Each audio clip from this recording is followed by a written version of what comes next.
A very good morning to you. I'll start with a confession. My dad hurled for Carrigtwohill up the road in Middleton. I was born in Cork, which a lot of people don't know, and I had the great pleasure of spending 4 years here on the development of Cork Airport back in the noughties. So that's my skeleton firmly out of the closet. I'm deeply privileged to have taken on the role of EirGrid and to be given this opportunity. I hugely admire EirGrid, having formerly been a customer, and I think EirGrid is absolutely at the centre of charting and executing the new energy future that this country so badly needs. We're a small island on the western edge of Europe. We comprise 2 jurisdictions. We comprise 2 TSOs under the EirGrid Group brand, and we face enormous challenges over the next decade. Ireland is a small country that punches massively above its weight.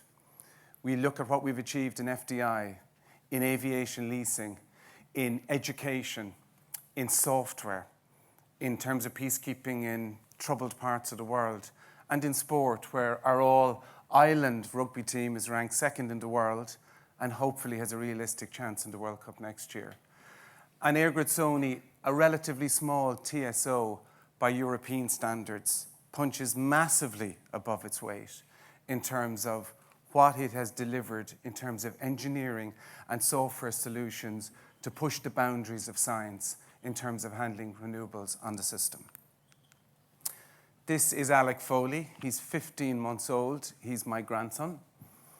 And if I could talk to him today in a language he would understand, I would tell him about the obligation on me as a leader of business and on everybody in this room to take the issue of climate change as serious as it needs to be. We have ducked the issue in this country, and we need to start taking it seriously, and we need to start taking it seriously now. The Intergovernmental Panel on Climate Change produced its starkest report yet last year, and it talked about the need for far-reaching changes and for those changes to start now. 18 months ago, I spoke at a conference in Galway at the back end of the completion of the largest onshore wind farm in Ireland in partnership with SSE, and I spoke about the paucity of discourse around the climate change issue, where the discourse in politics was dominated by new politics, the aftershock of the water charges fiasco, and a raging debate over where the National Maternity Hospital or how it might be located in Vincent's and ownership, etc. And nobody was talking about the urgency of the climate change agenda. I feel a little bit better today. I don't feel euphoric. I don't feel too optimistic, but at least the conversation is changing and people are talking about it. The Taoiseach's first statement of 2018, he talked about the existential change and challenge to this generation. John Fitzgerald has spoken at length about the need for a carbon tax. Laura Burke of the EPA has spoken about the failure in respect of our trajectory. The recently resigned Minister for Communications at a conference and Energy at a conference in the United States in August said government policy is not working. And I nearly fell off my chair on Sunday when Colin McCarthy, of all people, started talking about the need for carbon taxes and the need to act. But for me, the critical and the seminal moment in terms of the conversation is the Citizens' Assembly. The Citizens' Assembly was 99 ordinary people who, when given access in a safe environment to all of the data, reached a compelling set of conclusions. Those 13 conclusions are concise, they're clear, and they're courageous in terms of what they say we need to do. The people are speaking about what needs to be done. Politicians and business people need to listen to what those people are saying. Because in the nexus between rhetoric and ambition and delivery, so much work needs to be done in order to make things happen. Part of getting that understanding where we're going and how we get there EirGrid has done a substantial body of work in order to try and help inform the conversation. Two things people want to know. They want to know, where are we going and how are we going to get there? Our 4 scenarios work looks at the world in a number of different contexts. A conservative development of our systems, and the more, shall I say, ambitious, the more dramatic development around people adopting to a low carbon environment, and people and consumers actually driving the change. And the issue here isn't really about which scenario, and I'll develop this theme as we go along. Because in the period where this work has been done and where we've articulated a number of scenarios, the economy is growing by 9% this year. We have significant inward migration. We have more pressure in terms of infrastructure backing in the economy, backing into electrical demand. The data center phenomenon, which we saw 2 years ago as being maybe, has become a reality. A whole new generation of transmission-connected customers have also become a reality. So we are facing a situation where it's not about agonizing over the different scenarios. It's about looking for what are the real underlying trends that are going on in the economy. And in that regard, as a nation, we tend to struggle with the notion of uncertainty. Every business faces uncertainty. If I got €5 for every time somebody talked about the uncertainty in their business, I'd be wealthy. Uncertainty is a function of life. We all want certainty because certainty gives us clarity to decide and to act. Uncertainty makes us nervous. We tend to procrastinate. Uncertainty makes us think, should we review? Should we look at alternatives, etc., etc. So let me be a little bit provocative now.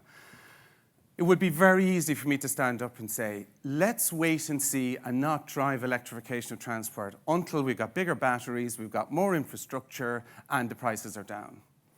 Let's wait and see till offshore prices drop even further before we have technology-specific auctions for solar energy.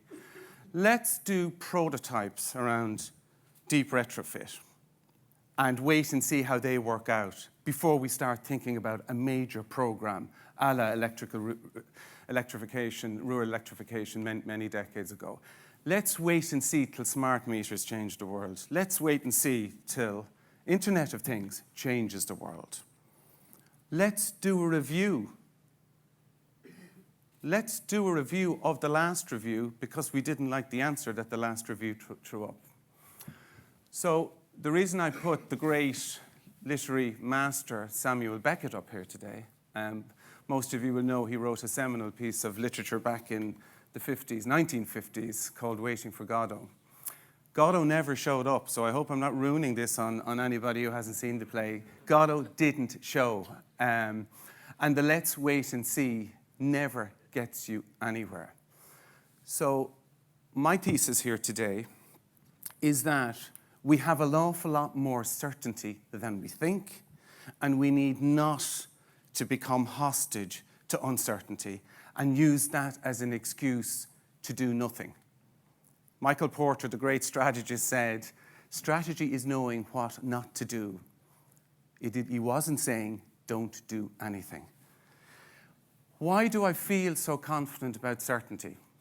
That we have a lot of certainty in front of us. Look at what's happening in the world around us. California has announced it is going carbon neutral by 2045. Bloomberg, the great architects of data in the whole energy, and particularly the renewable space, and they always tend to underhit their, they always tend to underestimate. 28% of car sales by 2030 will be electric, and I bet you it'll be higher than that.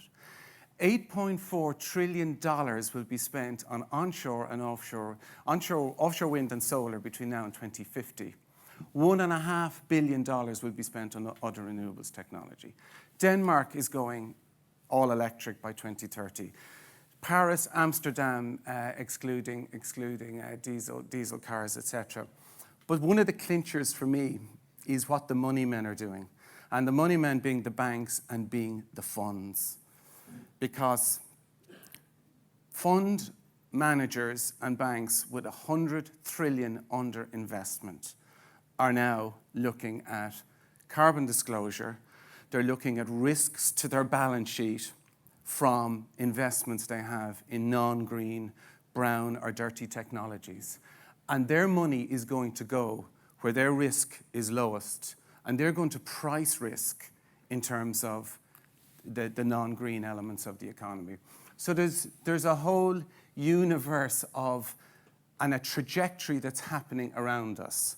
And do we honestly think Ireland, as a small open economy with the highest FDI penetration per capita probably in the world, is going to be immune to this? Do we honestly think we're going to be any different, that we're not going to become part of this inexorable movement towards a world that takes carbon out of our day-to-day life? And the question we have to ask ourselves, and the honest question we have to ask ourselves and look in the mirror is, are we going to be dragged, or are we actually going to stand up, be courageous, be counted, and do what needs to be done? Sean Kelly had a wonderful quote last week, wonderful, but it was somewhat embarrassing. He said, we can no longer, with any conscience, go into Europe looking for derogations as a wealthy, modern state that is now expected to contribute to the EU, which we've benefited so much from. So my thesis is we have to stand up now. We have enough certainty to start doing the right things. And let me give evidence to how Ireland, when it wants to act, can act. So trying to remember the year, I've lost this one. I sat in a lecture theatre in UCD, in the old engineering school, before it became the Taoiseach's plot, doing a master's degree at night, on a Friday night. I couldn't see Dr. Peter O'Neill, who was lecturing me. We had, I think it was 2000, okay, we had a Victorian smog in Dublin on that night. And that led to Minister Harney deciding enough was enough, and we banned smoky coal. Micheál Martin, who'll be here later today, was the architect of the decision to ban smoking in public places. Noel Dempsey, the minister, decided we'll tax plastic bags, and they don't exist anymore. And for me, the ultimate proof point that when we get ourselves focused, we can deliver. In 2008, the Green Party decided we were going to set a target of 40% for renewable energy from our electrical system. The government responded with appropriate policy. The government responded with appropriate incentives, and then the private sector and the public sector jointly, supported by EirGrid, delivered. Because in 2020, the one success in terms of decarbonisation will be the success of onshore wind when that target will be achieved. It can be done. And it's in that nexus between rhetoric and ambition and actual delivery is where we need to get things right. I'm going to just briefly mention a very small country in Central America with 5 million people had a vision. Costa Rica will be carbon neutral by 2021. Quite staggering. So we can deliver because we've delivered in the past. And let me tell you what some of the things EirGrid has done. EirGrid has a very, very proud track record of delivery. It's a young company. It's barely over 10 years old. It designed and delivered the original single electricity market in 2007, along with Sony, who at the time were simply a collaborative partner, and we weren't in common ownership. And that project and that work was the exemplar in terms of collaboration between North and South post the Good Friday Agreement and Belfast Agreement. And that has delivered, absolutely delivered, security. It's delivered a more cost-effective and competitive environment, and it gave a platform for our ability to take renewables onto the system. EirGrid and Sony jointly delivered the integrated single electricity market less than 15 days ago. An extraordinary achievement, now creating a market that can trade on a pan-European basis, driving competitiveness to a new level, and again, creating a more competitive and secure future. EirGrid in 2012 conceptualized, designed, financed, and delivered the East-West Interconnector, which was the first connection between Ireland and Britain, directly between Ireland and Britain, following on from the Moyle Interconnector, which exists between Northern Ireland and Scotland, which has created a new paradigm in terms of cross-frontier trading. And a gentleman named Nikola Tesla, who John O'Sullivan told me about, who I didn't know about, who's dead a long time, who invented AC electrical systems, which is the ubiquitous system which drives the world in terms of energy systems. I can tell you he'd be turning in his grave today at what EirGrid's engineers and scientists have done in terms of pushing up against the boundaries of physics and creating solutions that allow up to 65% renewables on the island system at any one point in time. That is an extraordinary technical achievement of absolute world-class proportions. EirGrid has connected hundreds of wind farms, working with our partners in ESP networks. EirGrid, in the last 10 years, has embraced the enormous challenge of connecting large power users whose power demands are so great they have to connect directly to the transmission system. And one of the biggest challenges of all, and it remains one of the great challenges today, is EirGrid has looked in the mirror at the community challenge in where we want to put our infrastructure, has reconstructed its model based on early engagement, listening, a willingness to adapt our proposition to what the needs of the community are. And we're very proud of that. And lastly, walking the talk as a member of the Business in the Community initiative, and business has an enormous role to play in terms of taking responsibility. Ourselves and 30 other companies, and it's rising by the day, have signed up to reducing our own Scope 1 and Scope 2 carbon emissions by 50% by 2030. What about the future? On the bad news front, we're not going to achieve our 2020 targets. Ireland is going to fall short. The poster boy is onshore wind and RES-E, but we're going to fail on heat and we're going to fail on transport. There is an urgency around re-galvanizing because we're going to start from a lower point than we would like, and it makes the 2030 challenge even greater. EirGrid is up for that challenge.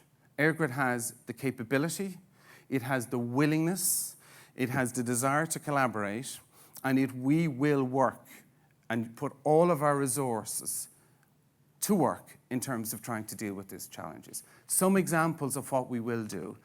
Nikola Tesla will turn in his grave again as we take SNSP levels from the current max of 65% to 75%, which is the commitment we've made, and who knows beyond that, because every percentage point gets harder as we come up against the fundamental constraints of the laws of physics.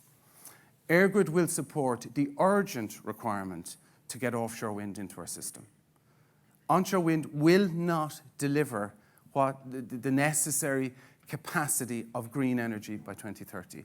It has a role to play, and it's done a stellar job to 2040. But the reality is we're running out of options, and a big onshore wind is 100 megawatts. A huge onshore wind is 100 megawatts. A small offshore wind is 300 to 500 megawatts.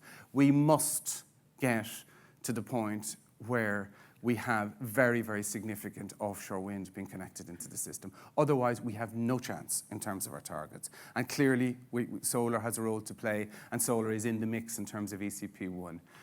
We must start in a more expeditious manner to start to leverage technology into our system. And I'm talking about sweating our assets and getting more out of our existing transmission system, and also developing new transmission systems smarter and using technology. The time from innovation to delivery on the system is too long. This is a very conservative industry, and I say that, not in a disparaging way, but we have to get smarter and faster at the deployment of technology. We have to be open and enabling of decentralized generation and what emerges from the world of technology in terms of the grid. We must, and we will, with the next round of market ISM, Mark II, Mark III, etc., as the European directives demand more integration with Europe and more interconnectivity. We will be there to make that happen, and including more interconnection with the UK and more interconnection with Europe. We will, and we have to, deepen our engagement with communities. We have to get communities to understand the why we are doing this infrastructure, what the imperatives are, and get them to join us on the journey. It's an enormous challenge. It tends to be very localized. People want the switch on, they want the green energy, but they don't want stuff in their backyard. But we have to redouble our efforts in that regard. And lastly, we will meet our customers' needs, and we'll do so while keeping the lights on and keeping the money moving. Partnership. We can't do this on our own. Partnership is absolutely crucial. As sectors go, no pun intended, but this must be the most interconnected business, literally, figuratively speaking, every way you look at it. We're massively interconnected. We're massively engaged in terms of our stakeholder community. So firstly, I want people to know we have embarked on a strategic review. That review has started, the hard work has started, and we will be talking to our stakeholders in terms of what your needs are, what your views are, how we can collaborate, etc. Secondly, the policy, regulatory, and legislative bit, that nexus between ambition, which we're all saying the same thing now it appears, and delivery that must be got right. And a simple example is the consenting environment for offshore wind, and the notion of having technology-specific auctions. If those two issues aren't addressed, you will not see any offshore wind in Ireland by 2030, and they need to be addressed, and addressed quickly. Thirdly, we've critical partnership with ESB Networks, who are here today, and Northern Ireland Electricity Networks. Between us, we touch everything and everybody. The DSO-TSO combination. And we need to work ever more collaboratively together to deliver infrastructure in the challenging environment that is infrastructure. John mentioned the EU SysFlex programme. There is now 20 million of European funding, plus an army of resource being put behind EirGrid's leadership of driving renewables penetration on the grid to the ultimate holy grail, whatever that is. I'll say 100%, because I'm not an electrical engineer, and John O'Sullivan's probably now he's got his hands in his head. But ultimately, we need to go where the laws of physics will let us go, and we need to push against the laws of physics to the best of our ability. We will redouble our efforts with our community. Our community, if we could get our communities to be partners, how powerful would that be? And I think that's the ambition we've got to set. We've got to bring them from out there as people to be managed to in here to work with us. An enormous challenge. And lastly, our customers. We ask you to work with us. We ask you to be patient with us. Sometimes if we're not quite moving as quickly as you can, we are determined, we're determined to look after your needs. So please work with us. We'll operate in an open and a transparent manner. So I'm going to leave you with, I'm going to bring you back to Samuel Beckett and leave you with, I would say, a prescient line from his seminal play back in the 50s, where his two characters, Vladimir and Estragan's, their final word was, "Let us do something while we have the chance." So that's my ask. We have to act now. Let us do something while we have the chance. So thank you very much.